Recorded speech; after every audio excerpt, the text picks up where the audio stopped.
Welcome to the show, folks. This is Wrestling Changed My Life. Here we go. It changed my life in every way. So wrestling, as I said, from a young age, helped me become a little more structured, helped me have a path to, I think, success, academically and business-wise and athletically. But it got me into Harvard. We can endure anything and adapt and pivot and change. Wrestling gave us that ability. I would say nothing in life has impacted me more than the things wrestling has taught me in terms of self-reflection, resilience. Toughness. Some guys have it, some guys don't. Adversity, 100%. How to pick myself up and be a man after I failed. And everything that has shaped my life and where I'm at today would not be there without the values and basically the lessons I've learned through the sport of wrestling. For me, wrestling saved my life because it allowed me to focus and channel my energy. We're fortunate if you wrestled, because if you wrestled, natural talent helps, but it's 5% of the ingredient. It pales in comparison to heart and technique and effort. It humbled me, taught me humility. Nothing can humble you more than wrestling. I think it's the learning to adapt, right? You learn how to adapt, you learn how to solve problems. If I look back at my time I spent wrestling, if it gave me one thing more than anything else, it's mental toughness. Ladies and gents, my guest today is Dustin DeNunzio. He was a two-time All-American for Harvard in the late 90s. He got his master's from MIT and is now the CEO of the DeNunzio Group. He's a real estate mogul, if you will, and I think you're going to notice that as we get into this episode. Fan of the Week goes to Jeff Varney. Jeff is a wrestling coach at Bomber Wrestling Club out in Bainbridge, Ohio. Thank you so much for the support, Jeff. I really appreciate it. Folks, this episode is brought to you by Gable the GOAT Part 2, which is a documentary podcast on one Dan Gable, covering the years 1987 through 1993. I put a ton of time into the documentary podcast, so if you could, please go listen to that and let us know what you think. You can find it in the feed here. It's episode 109, or you can text Dan Gable, one word, to 555-888. And that's it, folks. Let's give it up for Dustin DeNunzio. We are here with Harvard legend, Dustin DeNunzio. Are you down in Florida this morning, sir? I am, yes. I'm riding out the coronavirus down here in the sunshine. Now, does something like this create a little bit of opportunity for a property developer like yourself? I have some friends that are traders, and it sounds sick, but they love a market like this where there's a lot of fluctuation. Is this good or bad for business right now? I mean, I think I can't say it's good for business. I'm in a lot of hotel development. Yeah. And occupancies for hotels are down in single digits right now. So whenever you have an opportunity for good buys and things like that, you also have to look at, is your cash flow good at the time, because you need to carry, the properties you already have. So right. there is a balancing act there. Yeah. No, it's I talked to some of my friends, and they don't get excited about it because there's a lot of people who are going to be in real trouble for a long time after this, but they like these fluctuations. So, well, you, as we mentioned, you really led the resurgence of Harvard. And what I mean by that is, folks, when I was researching Dustin, I found that back in the early 90s, Harvard was dueling Division III programs, which now they're one of the top Ivy League D1 programs. So, but let's start at the beginning for you, Dustin. I know you grew up in Florida. You were a one-time state champ. What's the origin story for you? Where did wrestling hook you? I think my story's a little different than a lot of the really, really, really legends that you've had on this show. I didn't even see a wrestling mat until, well into my freshman year of high school. And, a friend of mine brought me to a practice. I was going to play basketball, unfortunately. And it brought me to an off-season freestyle practice. And I got hooked, and I joined the team at Clearwater Central Catholic my freshman year, and was really, really horrible. So I was 4-14 as a freshman. I got pinned 12 times. And, I was just decided at the end of the year, my dad sat me down as like, wow, I don't think, your mom and I can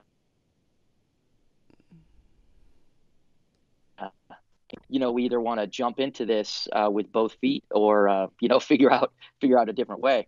And so I decided to start wrestling and to go to camps. And, I was fortunate to get a good coach that moved in my sophomore year, Mark Prince. Both of his sons are seniors at the Naval Academy right now, and they're my godsons.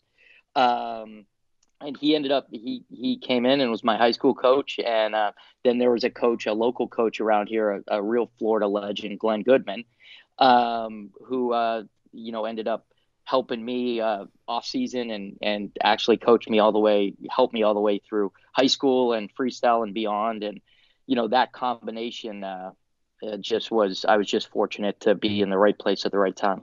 So. It's incredible to hear people who didn't start until their freshman year of high school. It is possible to make those massive jumps. I mean, who was I just talking to? It was, Mark Munoz, who wrestled at Okie State. He started his freshman year. And it's just, you hear story after story. And I grew up in Illinois, and wrestling's a hotbed there. We started really young, but it's like, I feel like the guys who start later just have maybe a little bit more left in the gas tank when they get to college, and they're still making jumps later on the road. I mean, what do you think those two coaches gave you that maybe you weren't getting your first year, or was it more so you just decided to commit? My first year, we just had a local high school coach. I mean, Florida was not a hotbed of wrestling. It's gotten a lot better since, just because I think we've had more successful college wrestlers that have come back and coached. But Mark Prince, he was a Division III wrestling standout, and so he had a good base of wrestling. And then Glenn Goodman was 4-time undefeated Florida state champ, and wrestled John Smith in the finals of the Olympic trials and Brad Penrith in the finals of the World Team trials. So he was a really seasoned wrestler. Wow. And so he was able to, Mark gave me a really good solid base of wrestling, and Glenn was able to introduce me to the highest levels of the sport, and kept doing that. So for me, there was no possible way that I was going to make up that amount of time without the quality of coaching I had. I was willing to put in the hours, but it didn't matter. You can put in as many hours as you want. If you're doing the wrong things, it's not going to help you out on the mat. Right. And when do you think the tide started to turn for you? Was it your sophomore, junior year? When did you start to see some wins? I would say my sophomore year I was fourth in the state, but it was pretty weak. I think one guy injury defaulted and wrestlebacks and that type of stuff. But I went to the Iowa camps, the Granby camps, the 28-day Jay Robinson camp after my sophomore year, and then kept doing everything I could. But I think my junior year I got to be pretty decent. I was third in the state, and then I think I was pretty good my senior year. I had a good base of technique, good skill sets, good stamina. I was starting to get a little bit mature strength wise, and so I think that's when I think I was on my upward curve. I was still really young, so I was a young freshman in high school. I was 13 years old and 17-year-old as a freshman in college. So I still had a lot of maturity, maturing years to go. But I think that's when I started to make a turn, maybe senior year. And how brutal were the J. Rob camps back then, man? They were brutal, So again, it was a little before this the era of kind of political correctness where you could just get abused by the counselors. So for me, it was great. After my sophomore year of high school, I was still very green, and I was in there in the wrestling sessions with multiple time state champs and just going. So it was 28 days. That was like an extra season of wrestling for me. And it was pretty brutal. Did you experience anything like that workload before, and like just the intensity?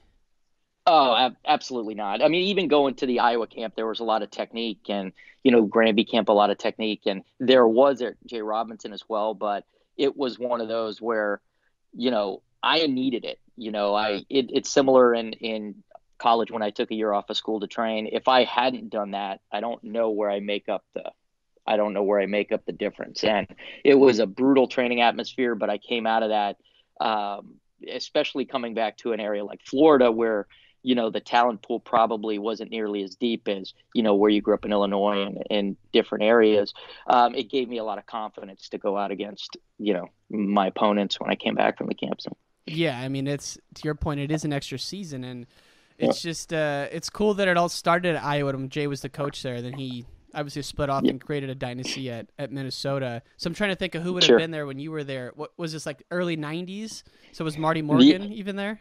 Yeah, Marty Morgan was there. This was right after I think it was 91, 92 summer. Okay. Something like that. And then I went back for the 14-day camp. That's all I could fit in before my senior year. And, one of my, I think you go up with a state title was a nice accomplishment in high school, but I won the black hat at that 14-day camp from Robinson, which they give out to the best camper.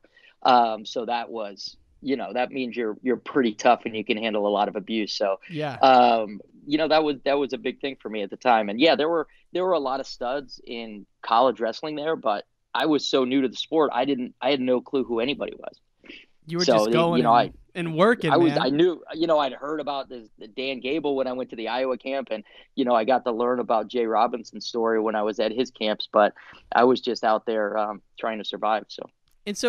And we'll get into this, but you've had a remarkable career in terms of achieving high levels of success in wrestling and academics and business. So you have something unique about you, a fire inside you, or it's something that separates you from the rest of the world. What do you think that's something from your folks? Like, were your folks hard workers? Where do you think this ability to go and win the Black Hat Award at J-Rob camp comes from? I mean, it's just a level of work ethic and just mental grit that most people don't have. I mean, you probably don't like to hear someone say that, but that's true. I mean, where do you think that came from for you? Your folks?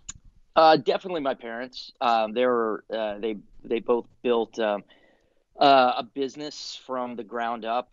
Coming from very modest upbringings, and I think my dad really hammered us on academics. The sports was something we could do, and other things were something we can do if we were doing well in school. Mm-hmm. And my mom was just she was tough. She liked to see us go out and win. And so that combination, I guess, you weren't going to last too long at around the dinner table conversations if you weren't making progress. So I think I set goals early on. I had a little bit of a juvenile delinquent when I was young. I don't think I really had a direction, and I think wrestling gave me that my freshman year, and I stopped kind of with a bunch of the other stuff and focused on that, and I made a goal to win a state title and get into an Ivy League school.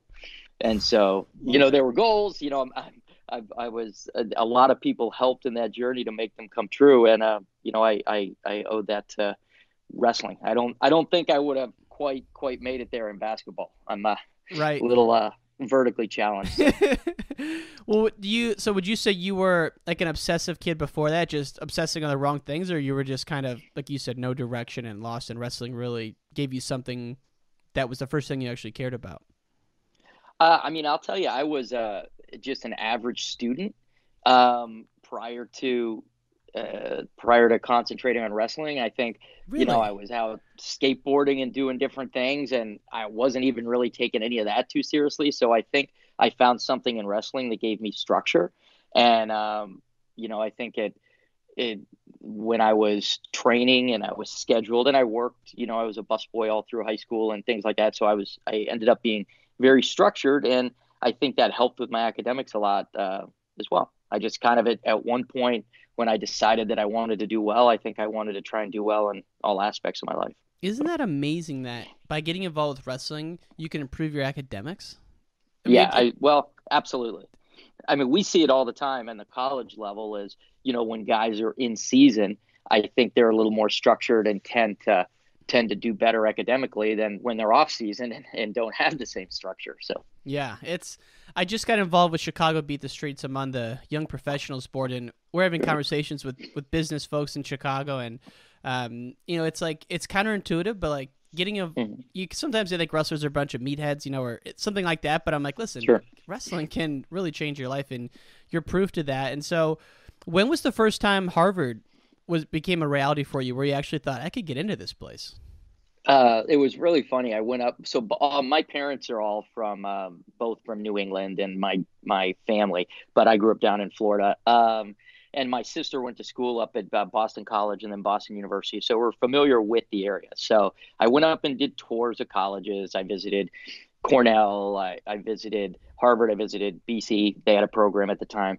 And so I remember talking with Jim Peckham, who was the coach who actually recruited me from Harvard. And this was my sophomore year. And he was, he was a legend in wrestling and a kind of a surly guy. He's like, Jesus Christ, DeNunzio. He's like, you got to go do something in wrestling. You got to bring your SATs up 300 points and then call me. And so, I never really heard from him again until after I had decided to go to Cornell. And then all of a sudden I got this call. My mom comes and says, hey, the coach from Hartford called you. I said, I don't even know Hartford. I didn't even know they had a team. He's like, this Jim Peckham from Hartford. I'm like, oh, it must be Harvard. So I called him and he's like, DeNunzio, he's like, we saw your transcripts. He's like, if you want to come here, we'd love to have you. I'm like, wow, this came out of absolutely nowhere. So he brought me up on a recruiting trip midweek. I changed my acceptance from early acceptance to Cornell to regular acceptance so I could see if Harvard was an option. And then I got into Harvard, and luckily I chose to go there because I just always put academics first, but my parents basically told me they wouldn't have let me go anywhere else. So seriously, I mean, if you have that opportunity, how can you pass it up? And normally I ask people what the transition from high school to college was in the wrestling room. What were some of the beatings they took? But I'd love to hear from you. What about the academics, man? Was it that much of a change, or? It was a change for me. I mean, as you know, Jay Weiss, the coach of Harvard Wrestling, started there my freshman year. So we came in together. Mm-hmm. So Jim Peckham recruited me, and, Jay and I started together. But academically, I mean, I came from a Catholic school in Florida. It was not a prep school. It was a Catholic school. And so my roommates freshman year, I had one from Phillips Andover and one from Phillips Exeter, which are two of the highest regarded prep schools in the country. They were so far beyond me academically, that they thought Harvard was a joke compared to all the work that they had in high school. And I was just, trying to go to every tutoring session, every extra help thing I could find at Harvard. And once you get in the groove and you figure out that it's not as overwhelming as you might think at the beginning, it was okay. But I definitely struggled to do well or to keep up. And what did you think you wanted to do for a career at that point in time, if you can remember back?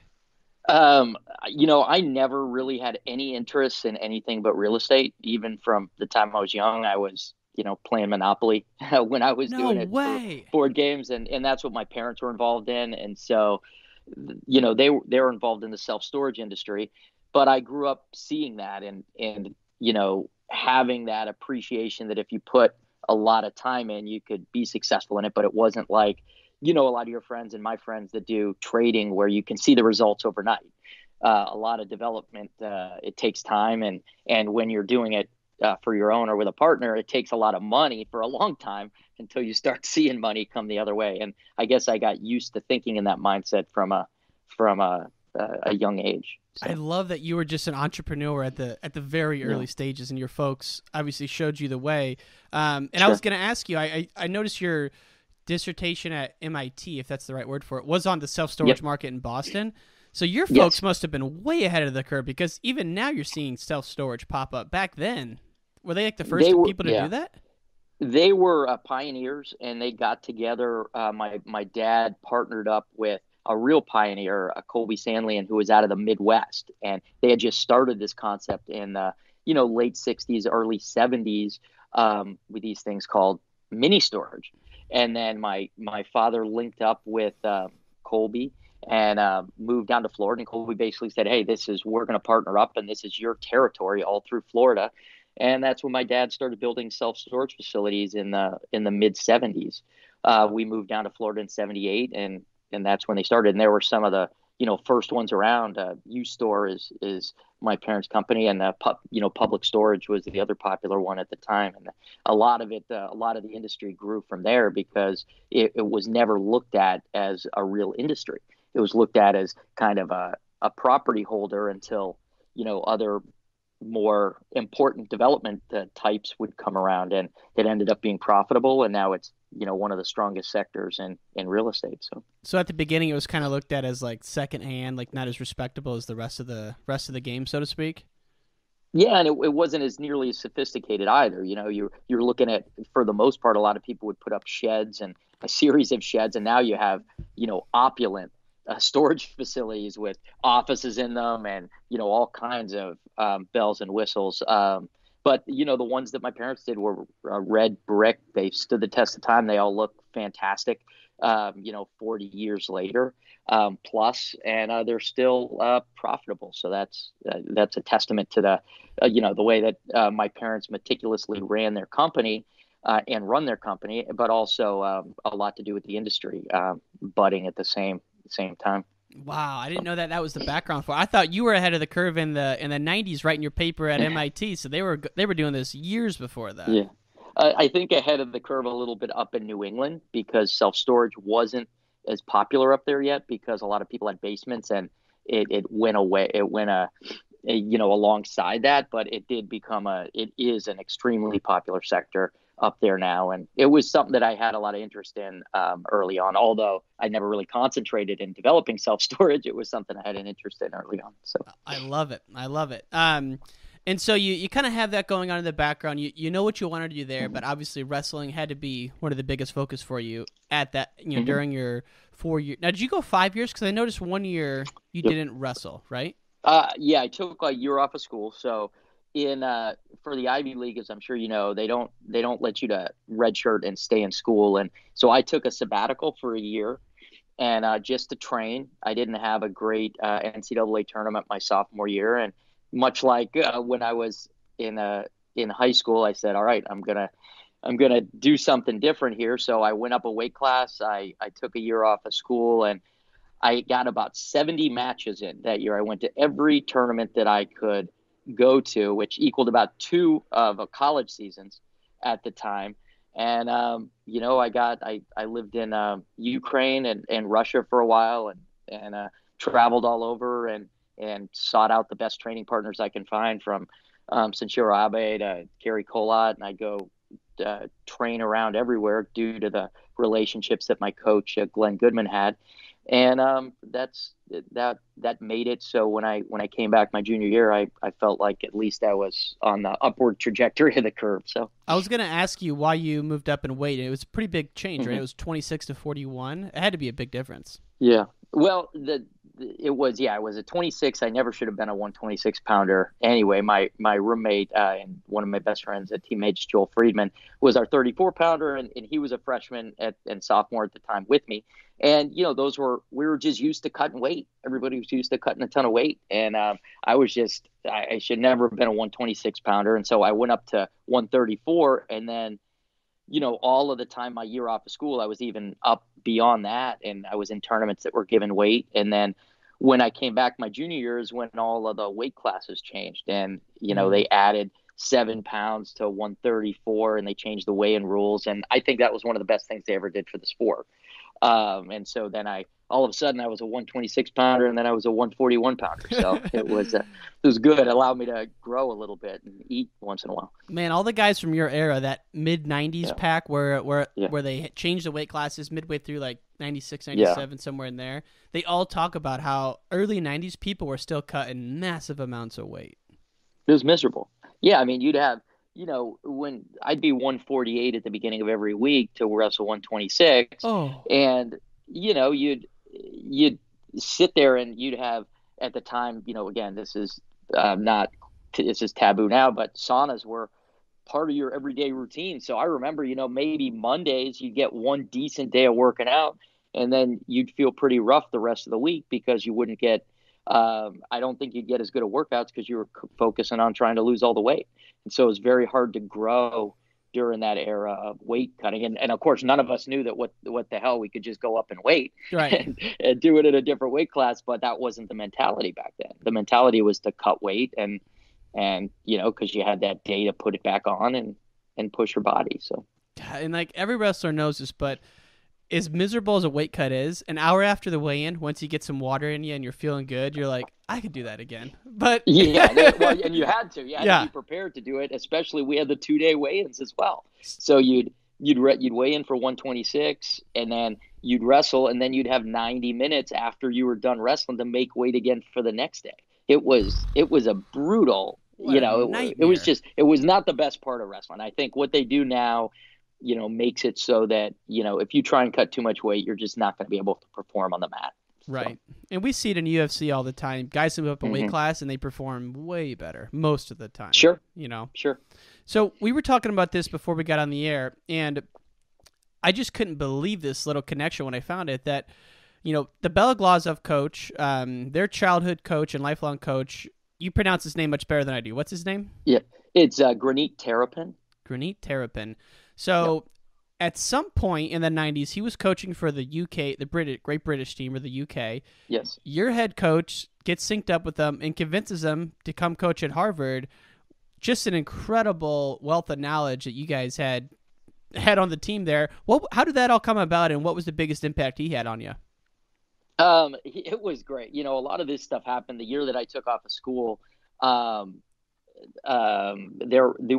had some people wrestling on the team. We had some kind of benefactors on our team that were helping build the program along with, Jay Weiss and our assistants at the time.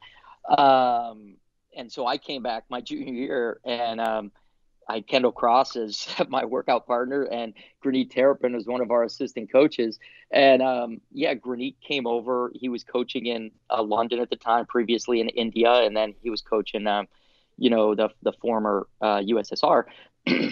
And where he helped me so much, in the room every day. I had Kendall Cross, and I had Andy McNerney, who was a Harvard legend, who was in there wrestling with me every day.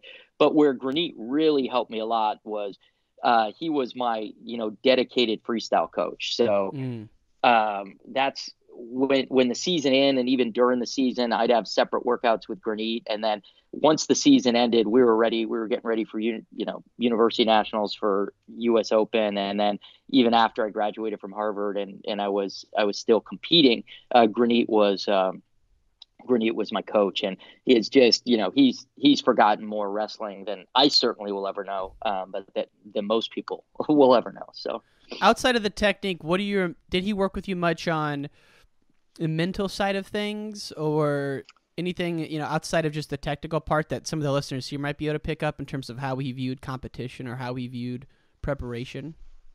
I think definitely the mental part of it, probably not as much. But preparing for competition, absolutely. He had a much different mentality, a lot more rest, lot of sauna sessions, a lot of time that wasn't necessarily on the mat. But then also just the concentration on very specific techniques, single leg defense, single leg offense, defending a gut wrench, being really tough in a gut wrench. Those things right there were the backbone to all of my freestyle wrestling, that and front headlocks. And we would just go over just the monotony of sitting there doing live drills of single leg defense back and forth for every practice, every day, gut wrenches, every practice, every day, where your ribs were just brutalized by the end. His focus on those techniques, because that's what won at the highest levels. And, the way that he trained as far as resting and sauna sessions was very eye-opening for me. And it's pretty much counterintuitive to the Dan Gable J. Rob way, right? Sure. Would you think so? Or it is. It is counterintuitive to that. I mean, they were go, go, go, go, go every session. And I think, the difference between a freestyle season, if you're, in the U.S. level or, the world level, and a college season, is you have to be prepared to wrestle every weekend in college, where you're peaking for 4 tournaments a year in a freestyle setting. So you have a lot of downtime. You have a lot of time where you don't want to ruin your body. You're not cutting weight every weekend and things like that. So I think that was part of the mentality as well. And so we had a hybrid of that on the Harvard wrestling team at my junior, senior year and beyond, because Granit was there for a while, which I think started helping our guys peak a little better as well. Man, what a great combination. And the fact that you had Kendall Cross in there, and it seems like just just from an outsider's point of view, that Harvard has no problem bringing in specialists for guys if they're going to be champions. Like, that same thing with Jesse Jantzen. Jesse's been on here. He said, he's like, listen, I know that Harvard hired coaches who are at my weight, and so I felt the responsibility to make it happen. I'm guessing Kendall Cross coming in there had something to do with you being there and kind of being ready to break onto the scene, and ultimately you would become a 2-time All-American. So what do you remember from your scraps with Kendall, man? He was pretty funky, kind of an upper body guy. I mean, we had such polar opposite styles. So he was so funky, and I was just driving through, with head in the chest doubles, and he was all over the place with trips and throws. So we battled a lot. We battled a lot while I was in college, after college. We'd have Jesse in the mix when he started. We had a really fun room for a long time in there. But yeah, Kendall and I would beat the hell out of each other. And I was just of the mentality that if Kendall, because he was working as well in Boston, whenever he would come in, I would just kind of drop whoever I was working out with and have him wrestle. Whenever somebody like that is coming into your room, you have to take advantage of it as much as you can. Is that where you picked up your trips from? I watched a highlight of you, and you were throwing a lot of trips back in the day, in addition to that little double you mentioned. Did you get them from Cross? No, interestingly, Glenn Goodman, my coach, was a big inside trip guy, and that's where I learned that. And, sorry, Kendall, but there was a real good highlight of Glenn inside tripping Kendall at the World Team Trials. So it all comes full circle. Wow. Kendall was younger than Glenn, so there was a little bit of a different era there. But yeah, that I think was one of the things that in single leg defense that helped set me apart. I think from a relatively novice time period in wrestling. So, what do you remember from? Or how old were you when Jantzen came in there for the first time? Were you done by then? So I had known. No, I was still coaching. I was the assistant at Harvard for a while after, while I was competing and while I was working. And Jantzen, he would come in on his recruiting trip, and one of his mentors, Andy McNerney, was a Harvard guy. And I think he came in when he was young, and then he came in for his recruiting trips, and I was still training. So, the best year I ever had probably in freestyle in 2001 was one of the best years Jesse ever had after his freshman year of college. So we were training hard together. And I think one of the draws for Jesse coming in is that right off the bat, he'd have me as a workout partner, and I was still training. I was right around his weight. He'd have Kendall Cross in there. He'd have Andy McNerney. And so I think, he was a guy that everybody wanted in the country. And thankfully he came to Harvard. And one of the things about Jesse, not to go off on a tangent, please, but, I thought that, during my era and when I was on the team, I was a really hard worker. I was putting in all the extra time and things like that. I didn't even know what hard work was until I saw Jesse Jantzen come in the room. And that guy outworked anybody I'd ever come in contact with. It was crazy. Really? I mean, I love to go in and wrestle. I go in and wrestle live in the morning, in the afternoon. Jesse would go wrestle in the morning, run in the morning, come in and wrestle through practice, wrestle with me and freestyle after practice, and then come back and do a heavy lift at night. And this was, every day throughout his career. It was crazy. And so there was no surprise he was gonna win a national title for Harvard. It was just a matter of which year. I mean, or how many years. He was so freaking good in high school. I mean, so he came in right away and was just able to handle the workload and went right through it, huh? I think he had some things he needed to work on freshman year.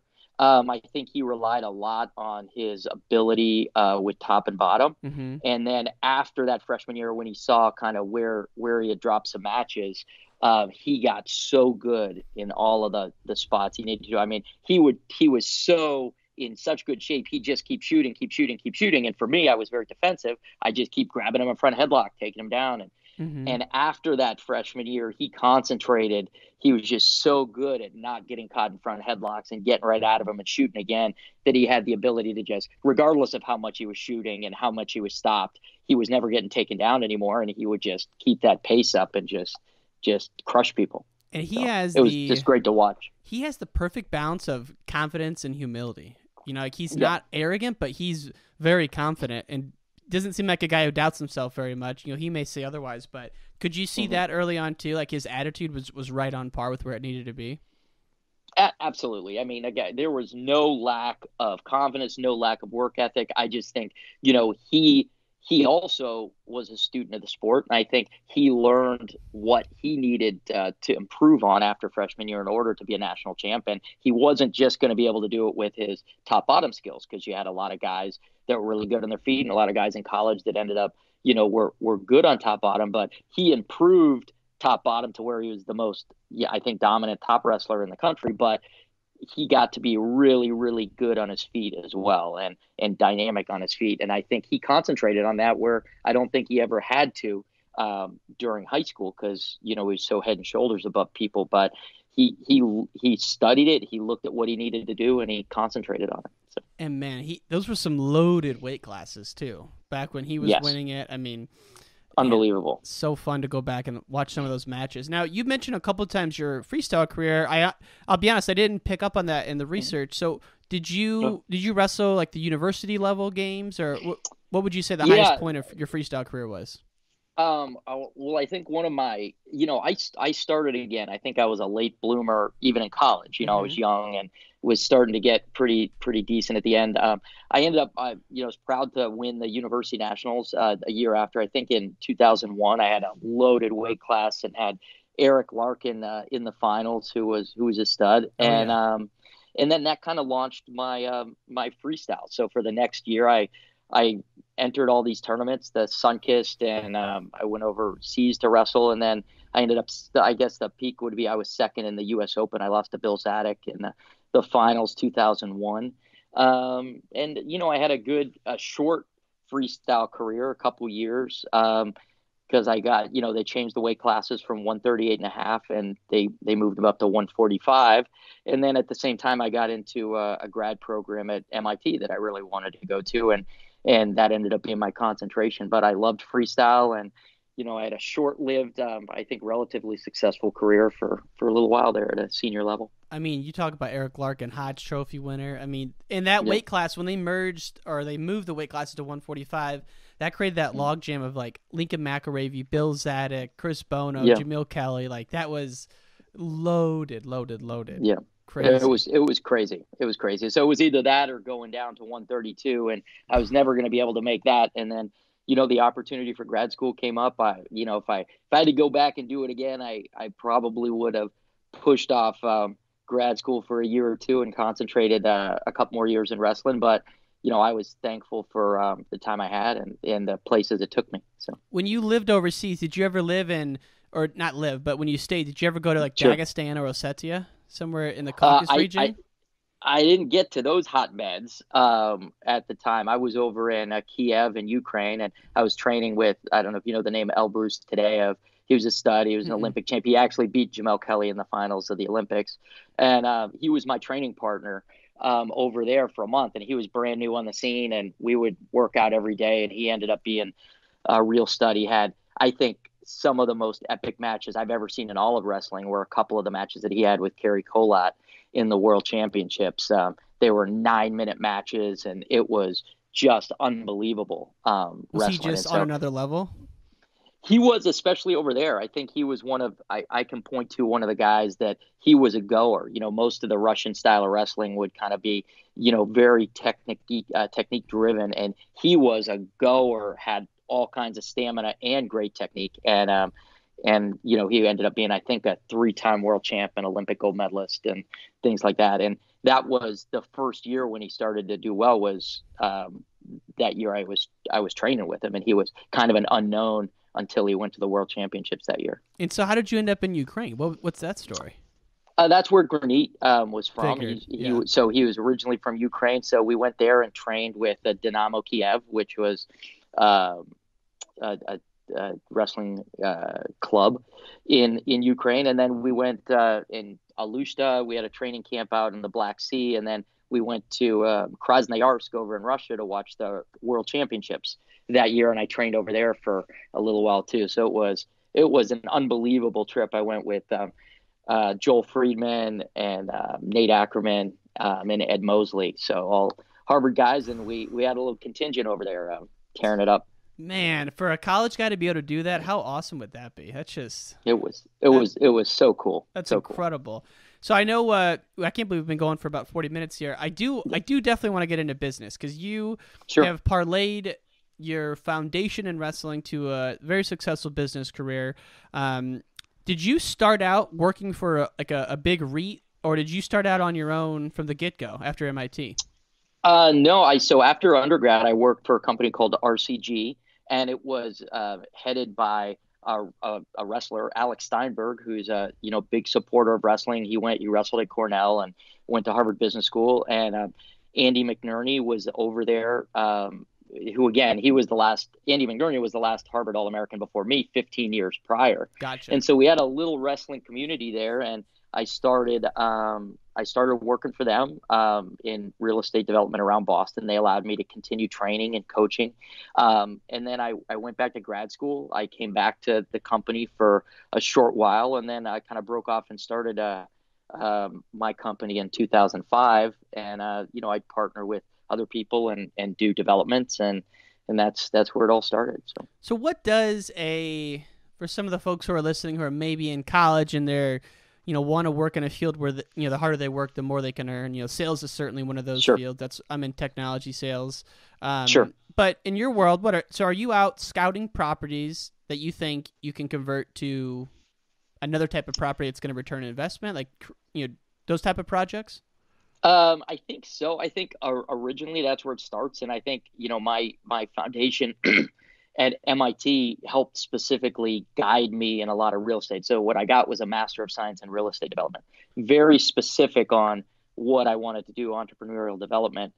So I think it started on that with some rehabs and different things like that with different projects. And, now what I do is, I have a partner, Paul Lonis, out of Cambridge, and we do, buy land, and then we do bigger developments. So the ones we're looking at now are tower sites in St. Petersburg, Florida. We have mixed use developments going up in New England, and they generally have a hotel anchor, and it may be like hotel, residential, retail, and things like that. And I think the key is to attack it like you would studying for your wrestling. Figure out, you look at all of the different factors that may make a piece of property good. What you can do on that property. There's different zoning, as I'm sure that goes with different property, and you figure out how best to do something that the market's going to react to and like, and something we're not guys who build and flip, so we like to own and manage, and so we want something that's going to be there for 20, 30 years, and so you want to make sure you get it right because it's pretty expensive to build these things.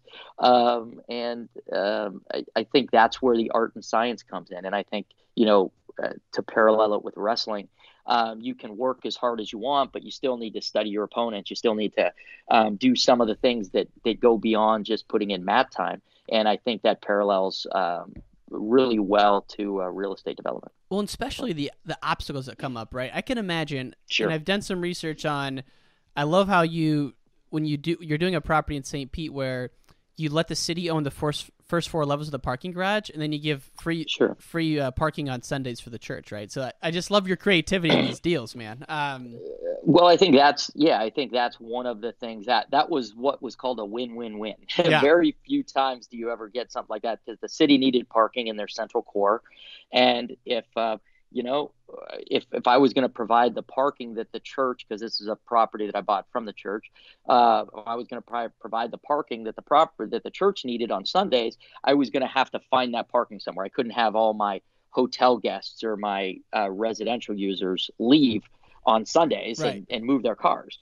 So this was a nice trade-off that the city got public parking, and they're also going to allow the church to use the parking for their services on Sunday. So that's interesting.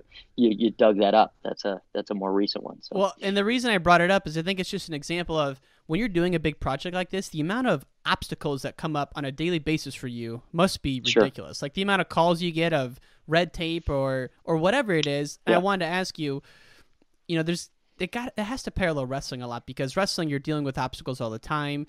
And property development, I mean, I don't know how many times a week you're getting calls that something's going wrong or you have to attend to this or that. But, Sure. I mean, do you think wrestling is giving you a foundation to handle adversities like that and pressure cooker situations? I mean, obviously, yes, but maybe if you have any stories or examples, I'd love to hear them. Yeah, I mean, I think what the old adage, once you've wrestled, everything else is easy. I think with all of these developments, I've gotten some really hairy situations in real estate. That I really had to rely on my training and all of that stuff to get through. And then, you have markets go down. You have, the crash 08 you had after 9/11. Right now we're in a strange situation, a real strange situation. And you have to, rely on the fact that a lot of the other things I've done training wise have prepared me to handle the adverse situations. And you figure out how can you put yourself in a position to come out of it stronger, after the adversity hits. And that comes with what you're talking about with red tape, with zoning, with trying to figure out creative solutions so that you can maybe add value where other people don't see it. And I think that's, dead on what you pointed out. I think that parallels wrestling closely. It has to, man. I can't even imagine when you're building like an office tower or something that big, how much comes up. Well, and I love business as well. And so one of the things I wanted to ask you before we sign off here, so two quick questions. The last question is always, how did wrestling change your life? So we'll hit on that. But what does a gentleman like yourself, what's a day in the life look like for you in terms of when are you getting up? How long are you working? I mean, what does that look like for you now that you're out of wrestling and you're into the business world? It's, I think I'm always working. I take every call. I talk with a lot of people during the day. I'm up, probably at 6:30 every morning. I try and get a workout or a lift in early. And then, I'll talk with my team of guys. I have a manager up in Massachusetts and one down in Florida. I live in both places, so I go back and forth. And I'll check in to figure out what our active projects are doing. And then I set out a list for myself the night before. I mean, I have a master list of things that need to get done, but I set out the hot topics and the hot things that I need to work out for the next day. And I go down my list, and it'll range from, okay, I need to call these 3 bankers. I need to, talk to the city about this. I need to meet with my architects, my engineers. And that's how I arrange my days. I have offices, but I don't generally go into them. I work from home a lot because I'm a pretty self-motivator, and I don't need to have that structure. I need to have my list. And I need to get in and start my day. And so that's something you do the my night days before? go late. So a lot of times you have hearings in the evening time. So I do. I try and make a list. It takes the pressure off so you can kind of sleep better. Yes. If I don't have a list written out, then I'm just thinking about all that stuff that I need to do all night, and I'll never get any sleep. And so if I write that list, at least I know when I wake up in the morning, these are the things that I need to get off my list the next day. Man, it is crazy how the mind can wander like that, and how simply writing it out really makes a difference. Sure. Well, as I alluded to, the last thing we always ask folks is, how did wrestling change their life, or what did it give them? Obviously, it's giving you a work ethic and a backbone for adversity. But is there anything you think of on a weekly, monthly, daily basis where you go, man, that's wrestling right there, or anything in particular like that really jumps out to you? I think a couple things, and I won't drag it out, but it changed my life in every way. So wrestling, as I said, from a young age, helped me become a little more structured, helped me have a path to, I think, success, academically and business-wise and athletically. But it got me into Harvard. And Harvard opened up the doors for me, opened up a lot of the relationships I've had, my friendships, the other guys that I met on the team who were like-minded. They weren't just coming to school to wrestle, although we fancied ourselves as pretty tough wrestling guys. But these guys were trying to excel in all aspects of their life. And then so to be around people like that, and then it opened the door for me to go to MIT afterwards and open my business contacts. And so there isn't one aspect of life that wrestling has not changed for me. And I'm grateful on a daily basis. And when I look back, I look back at a lot of the wins and some of the accomplishments, but I think they pale in comparison to hopefully setting a foundation or helping set the foundation for Harvard wrestling to become a really solid top level program, and hopefully set the example for my brother who ended up Dominic, who wrestled at Harvard 10 years later. And that, I think those type of things, and for my godsons who I mentioned are at Naval Academy, I think these are the type of things you hope to leave behind and to help others realize that you don't just have to go to an Iowa to accomplish your wrestling goals, and you can accomplish your academic goals and wrestling goals. And, thankfully we convinced guys like Jesse Jantzen and JP O'Connor of these things because they did choose to come to Harvard, and they were able to win national titles. It's awesome because, again, we didn't really hit on it as much as I wanted to, but that's okay. But the state of Harvard wrestling before you got there was not good. I mean, it had been 15 years since they had an All-American. You were a two-time All-American, and your senior year, I think you guys had another one, too, on the team who was an All-American. Joey Killar. Yeah. So that was the first time we ever had two All-Americans. It was it's really a testament to Jay Weiss. Jay came in. He was the youngest coach in the NCAA at the time. He was the assistant at Brown previously, and he came in, he started recruiting. I think, I was more or less a bonus for him, somebody that came in and wanted to really wrestle and dig into it. Harvard had always gotten good recruits, but had never been able to kind of make them perform. And Jay came in, he hired the right assistants, kept recruiting. We had a great group of guys with, Joey Killar, Ed Mosley, Joel Friedman, Tommy Kyler, Kevin Kurtz, all of these guys came and we kept building on that. And so that momentum, we ended up, while I was coaching, not while I was wrestling, but it was that trajectory that Harvard won the EIWAs in 2001 and won the Ivy League championship. When you talk about schools like Lehigh and Cornell and Army and Navy and all these guys that were tough at the time, UPenn, that was a huge, huge accomplishment for a school that doesn't give scholarships, and that frankly, it's hard to get a lot of people academically into the school. Yeah. So that was a huge stepping stone for Harvard and Harvard wrestling. That had to be the last time someone besides Cornell won that thing.